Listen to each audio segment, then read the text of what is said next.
ఇంతమంది పసిపిల్లల్ని వీళ్ళందరూ ఎట్లా చేస్తారు చూడండి. ఎంత చిన్న చిన్న పిల్లలు, చిన్న చిన్న పిల్లలు తీసుకొచ్చి వీళ్ళ మనసులో ఏం నింపుతున్నారు వీళ్ళు.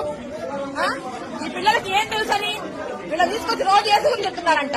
వీళ్ళలో చూస్తేనేమో రాముడు, శివుడు, కృష్ణుడు, వీడి విగ్రహాలు ఉంటాయి. వీళ్ళు తీసుకొచ్చి పిల్లల మొహం అందరికి పొట్లున్నాయి. వాడేడు విభూతి పెట్టుకున్నాడు, వాడి మొహానికి విభూతే ఉంది.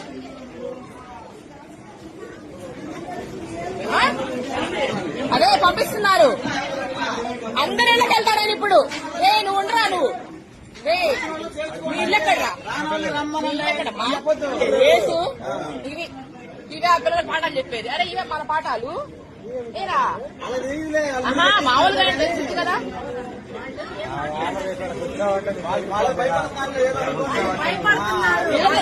చుట్టుపక్కల ఉన్న వాళ్ళు తెలియాలమ్మా. వీళ్ళు వచ్చిన తర్వాత ఇంకెవరు రావాలి, ఏం రాస్తారు.